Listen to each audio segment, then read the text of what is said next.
Indonesia gelap, kata siapa? Indonesia sih masih tetap terang. Buktinya tempat kita syuting kali ini juga tetap terang. Tapi yang gelap kali ini adalah aksen-aksen di sekujur tubuh dari XL7 varian terbaru. Karena varian terbaru ini dinamain Kuro, yang mana kalau di bahasa Indonesiain dari bahasa Jepang, itu artinya hitam. Yes, bersama gue Reza Rever. Nah, sekarang kita sedang bersama 3 XL7 dengan clear terbaru, yang mana ini adalah varian terbaru dari XL7 yang dinamai XL7 Kuro Edition. Yes. Seperti apa sih perbedaannya? Apa aja yang membedakan dengan varian XL7 yang biasanya? So, tanpa berlama-lama, ini dia CVT review XL7 Kuro.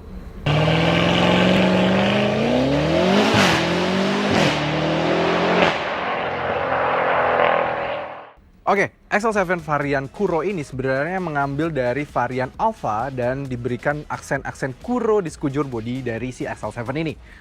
Kita lihat makanya hanya ada 3 warna dari varian XL7 yang Kuro ini. Ada yang warna Savannah Ivory, Black, dan juga yang warna White. Dan semuanya kalau kalian perhatikan dari depan ada yang sedikit berbeda, yaitu adalah banyaknya aksen hitam. Mulai dari dari lampunya sendiri saja sekarang listnya ini dibikin agak smoke gitu. Nih, kalau bisa lihat dari dekat ya. Jadi terasa sporty banget. Kalau grillnya memang dari awal sudah hitam. Tapi underguard bawah ini sekarang juga jadi warnanya hitam, guys. Jadi menarik banget ya, bikin makin keren lagi. Lampu utama sudah all LED ya, bagus ya, lampu utamanya LED, DRL, terus juga dia sennya tapi masih bohlam. Tapi untuk fog lampnya juga masih bohlam gitu. Tapi sudah auto headlamp, bagusnya. Nah, kita di bagian samping ada mulai banyak perbedaan lagi nih. Pada bagian samping mulai paling kelihatan adalah pada bagian handle-nya, pintunya. Kalau di varian Alpha biasa itu warnanya chrome, kalau di sini warnanya hitam. Wah, berasa sporty banget, berasa mewah.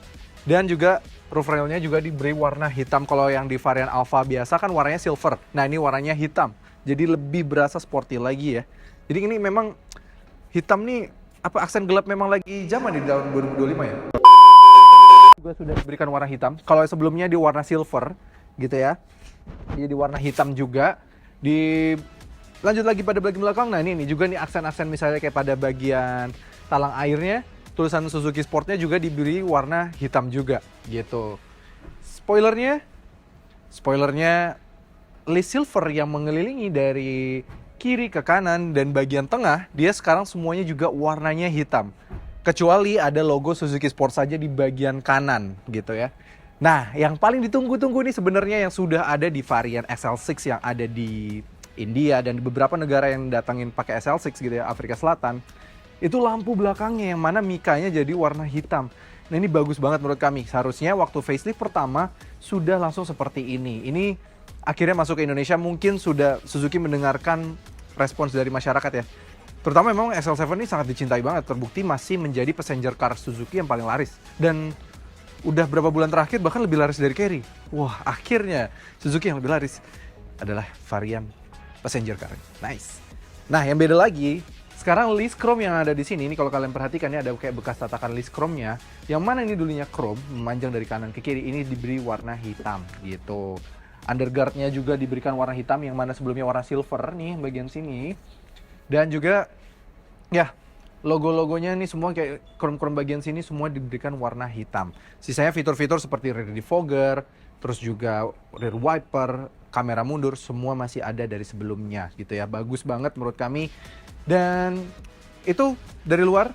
Dari dalamnya kita lihat dulu dari bagasinya. Nah, dia masih mechanical ya, masih sama. Dia masih ada 2 kamera juga, jadi ada satu untuk yang digital rear view kamera yang dari dalam dan juga untuk kamera mundurnya gitu. Nah, ini tipikal kekuatannya XL7 menurut kami ya, yaitu adalah bagasi baris 3-nya. Jadi 3 baris tegak ini masih belum ada lawan kalau di kelasnya ya. Ini masih yang paling besar. Lipat ini bisa dibikin lebih dalam. Jadi kalian bisa membawa 3 koper nih, dibikin lebih dalam. 3 koper besar yang misalnya full size untuk luar negeri. 2 koper besar itu masih bisa banget, jadi 3 baris tegak kalian tidak akan kesulitan sama sekali. Tapi kalau kalian misalnya mau bikinnya jadi rata lantai, ya masih bisa. Ini floornya dibikin seperti ini, dia akan tetap rata lantai gitu. No, rata lantai atau kalau yang mau yang dalam seperti ini. Jadi ada 2 pilihan, praktisannya juga bagus banget. Lampunya juga yang Mikanya ini yang baru ini sekarang sama seperti dulu. Jadi yang nyala tuh hanya yang bagian luarnya saja. Dan ini titik-titiknya yang untuk lampu remnya sudah LED juga, walaupun untuk lampu mundur dan lampu sennya memang masih bohlam. Tapi saya memang tidak ada pembeda lain seperti tulisan Alfa Kuro atau segala macam di belakang sini, hanya logo-logonya XL7 Alpha dan juga hybrid saja. Yuk kita lihat bagian dalamnya. Salah satu kekuatan dari XL7 juga adalah ruang baris ketiganya yang juga masih cukup lega. Dia termasuk yang paling lega di kelasnya. Ini kita buat nyontohin ya ke para civities. Ini bisa dimajuin banget ke belakang, tapi memang belum one touch tumble. Tapi untuk tinggi gue yang 175 cm, duduk di belakang sini, wah, ini luar biasa banget sih. Gede banget, lega banget di baris ketiga. Ini dua orang dewasa tidak akan protes duduk lama di belakang sini. Ini masih lega banget. Kalau kalian mau tunjukin legroomnya boleh bang. Nah kita lihat ini ya, masih ada sekitar 7 jari even di belakang sini. Dan di tengah situ pun kalau didudukin orang banyak juga masih bisa. Jadi cukup lega. Masih ada hand grip di sini, cup holder 2 kanan kiri, dan juga ada 12 volt socket hingga di belakang sini. Jadi masih bisa mengakomodir fasilitas. Bisa kalau kalian berjalan jauh bisa ngecas di sini ya. Kita lihat bagian keduanya. Oke, ini dia baris keduanya. Nah ini udah bagi-bagi sama yang tadi ya. Jadi posisi baris ketiga tadi selega ya tadi, baris keduanya sebesar ini. Ini juga mundur banget bahkan. Ini udah mundur banget aja masih lega untuk tinggi kami yang 175 cm gitu. Jadi mungkin Bang Den nih ya, kalau mau muncul kamera udah boleh lah ya. Kalau mau kita liatin nih. Nah nih Bang Den nih ya. Nih, coba Bang Den masuk ke sini. Ini dia ya, tim CVT yang baru nih. Wah, ini masih lega Bang ya? lega banget. Lega banget. Wah, sejengkal lebih sih. Iya. Ini bener-bener ya. Wah, Bener-bener nyaman sih. nyaman ya, masih nyaman ya. Oke, jadi emang ya XL7 masih kuat banget di sini, makanya so far masih salah satu yang terlaris ya di kelasnya ya. Pasti. Dan menjadi Suzuki paling laris. Masih ada armrest lagi sini, ada kulitnya ya. Terus ada 12 volt socket di sini. Terus ada ruang penyimpanan di bagian sini dan ada AC double blower pastinya. Gitu. Sisanya sebenarnya kayaknya nggak ada perbedaan ya Bang ya kalau misalnya sama yang varian non Kuro ya. Ya. Kalau di dalam so far nih. So far sih sama malah. Dalam ya. Tapi kita memang kita ya. lihat bagian depan kali ya. Boleh, yuk. Yuk kita lihat bagian depan. Oke bang, jadi sekarang kita di baris kedua, ke pertama nih, ya kita lihat ada beda nggak menurut lo bang?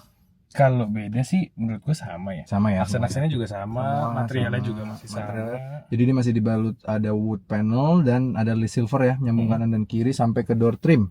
Masih sama. Lu duduk juga nyaman ya bang ya? Ini posisi duduknya. Lega banget sih. Kalau duduk sih lega banget. Tinggal banget ya. Masih itu posisi duduk belakang tadi belum kita rubah sama sekali. Jadi bagi 3 orang dewasa duduk sini kayaknya nggak ada masalah ya. Enggak Bang? masalah. Masih lapang sih menurut gue. Lapang banget. Ini paling yang jadi fitur-fitur andalan mungkin yang sudah ada dari XL7 sebelumnya. Kali ini bang ya, head unitnya yang lumayan besar ya. Udah support mirroring, Bluetooth dan segala macam. AC yang sudah auto climate control lengkap lagi semburannya, arahnya. Ada front dan rear defogger nih. Yes. Di rivalnya nggak ada nih. Jadi ademnya sampai belakang. Ademnya sampai Adem sampai belakang belakang. pasti ya. Iya, dan juga kalau ada embun pakai front defogger cepat hilang. Terus juga yang keren nih bang, yang nggak ada nih. Nah ini nih di rival-rivalnya, buat dinginin minuman. Ini gue sempet pakai dan itu enak banget. Apalagi buat jalan jauh. Jalan jauh ya. Road trip ini kepake banget. Kepake banget. Nah terus nih transmisinya masih yang varian torque converter, artinya tahan banting. Pasti. Tahan banting. Nah terus ini juga ya speedometer masih sama ya bang ya. Dia nggak ada perbedaan ya. Ini masih 4,2 inch yang bagian tengahnya ini dia bisa lihat motion, torque, power, brake, terus juga energy flow, semua bisa kelihatan dari sini karena memang sudah mild hybrid juga ya dia ya. Jadi lumayan lengkap. Di bagian kanan sini ada idling start stopnya, sensor parkir, dan juga traction control, dan juga headlamp leveling, dan juga tombol ini, dan pastinya dengan adanya folding mirror. Jadi kalau sekarang dikunci sudah bisa nutup sendiri bang ya. Bagus. Tapi kalau bicara fitur nih, gue paling suka. Dari XL7, bang, oke, lo paling suka apa XL7? Kalau ngomongin XL7 nih, fitur yang paling gue suka tuh ini nih. Oh, ini dia. Smart e-mirror. Yes, dan dia bisa sekarang udah bisa di split bang, depan sama belakang ya bang ya. Ini bagus banget karena udah built in. Dan ini layarnya lumayan clear ya. Clear banget. Ini kameranya Udah kayak mobil-mobil harga mahal tau, ini spion-spion mahal kayak gini. Kadang kan ada zaman sekarang aja kadang masih yang cetak-cetak begini lah, atau yang malah belum ada sama sekali. Ini udah bisa smart e-mirror sih, bagus sih ya. Jadi nggak perlu nambah dashcam lagi kalau lo udah punya XL7. Parah. Dan ini udah ada SD card slotnya juga ya. Yes. Ada kamera ke depannya dan ada kamera ke belakangnya. Dan kalau gua kepake ini tau gak Bang? Ini kamera depan yang ini kita bisa atur supaya bantuin nih Bang. Kalau misalnya ada motor mepet situ kita nggak kelihatan. Jadi kita bisa pakai ini. Jadi kalau kita kan harus begini nih. Nah nih kita jadi kepala kita kan harus dangak begini nih. Oh, lihat Untuk sana. lihat si Nah, kita atur aja nih spionnya kameranya di bagian sini supaya angle-nya pas. Nah, jadi bisa kelihatan dia nanti posisinya di mana. Kalau gua kayak gitu Bang pakai. ngebantu banget sih. Jadi ya kayak lampu-lampu semua juga masih sama. Ini sun visor juga masih sama. Sun visor, Si jok ini bahan fabriknya gue seneng. Oh iya, fabric Fabriknya bercampur sama leather ya. Yes. Dan ini benar-benar lembut banget. Dan yang gue paling suka dari Suzuki adalah jok-joknya rasa global semua. Iya. Nggak kayak di downgrade. Yes. Bahkan ada mobil kelas-kelas gini dari Eropa, dari Perancis gitu ya. Menurut gue joknya lempukan ini. Bener. Setuju banget. Enakan ini joknya, empuk banget. Oke, kita lihat bagian mesin nih kali ya. Yuk. Ada perbedaan kali ya. Nah, penasaran sih Bang, sebenarnya ada perubahan nggak sih di bagian mesinnya Bang? Mendingan langsung intip aja. Kita intip aja yuk. Let's go. Nah, kayaknya kalau diintip-intip Bang, masih belum ada perubahan ya? Masih sama ya? Menurut gue sih sama. Sama, masih K15B nih kalau kelihatan. Dia masih 1500 cc, tapi udah ada mild hybridnya tuh Bang. Udah kelihatan tuh ada orange-nya tuh, kabel-kabel untuk mobil baterainya tuh. Baterai. Efisien loh. Irit. Jadi ya. Karena gini, Suzuki tuh tahu Bang, marketnya yang mereka tuju tuh rata-rata tinggalnya di daerah urban. Nah, Daerah urban tuh biasanya kena tol dulu, baru kena macet-macetan. Biasanya kalau rute luar kota itu butuh mesin mild hybrid lebih irit daripada hybrid biasa. apalagi kalau buat jalan jauh. Oh. Road trip segala macam ini tuh jauh lebih efisien. Ya kan, daripada hybrid beneran. Ya karena kalau di hybrid beneran tuh dia kecepatan tinggi malah struggle. Yes. Dan tau gak Bang, mesin K15B ini banyak yang seneng banget. Kalau gue baca-baca forum di luar negeri ya, kalian boleh cek sendiri di Google. K15B itu katanya tahan banting pol. Nggak ada rusak-rusak, lupa ngisi oli, ganti oli pas segala macam juga masih tetap tahan banting. Paknya juga nggak susah. Murah. Yes. Gue pengalaman pribadi, ini belum yang mild hybrid ya. Pakai R3 tahun 2019. Pakai 6 tahun, sempat dipegang adik ipar tuh 3 tahun terakhir. Dia tuh cewek, megang ya lupa ganti oli lah, skip berapa ribu kilometer. Gak ada rewel-rewel sama sekali. Itu kalau gue inget, ngingetin dia gitu. Dan ini nih memang tahan banting sih. Kalau menurut gue harganya juga affordable, jadi ibaratnya bisa jadi opsi nih buat teman-teman yang lagi cari LSUV. Yes. Harganya juga menurut gue terjangkau. 312 juta lu dapat paket ya kayak gini. Kayak gini. Kalau yang Tuton sekitar nambah 2 juta jadi 314 something gitu ya. Jadi pokoknya ini harganya menurut kalian gimana, menarik apa enggak? Karena melihat rival-rival sekarang udah ada 370. Ada yang 390 Bang.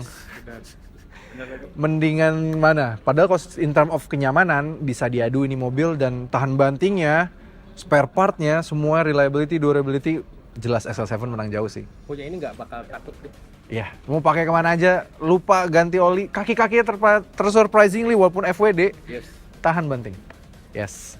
Oke, jadi itu aja CVTs. Thank you banget udah nonton. Pokoknya nih Bang Denny Verlindungan ini akan mungkin akan sering muncul di channel CVT Indonesia nih ya. Udah akan sering-sering membantu kami di channel kami. Terima kasih banget sudah menonton. Jangan lupa like video ini, subscribe ke channel YouTube CVT Indonesia dan nyalakan lonceng notifikasi. Memang juga ke Instagram kami di @cvt.indonesia dan TikTok kami @cvt_indonesia. Dan bagi yang tertarik untuk meminang Suzuki ini bisa di website kita ya, bisa juga ya Bang ya. Ini website juga ditulis sama Bang Denny Verlindungan, termasuk senior juga nih.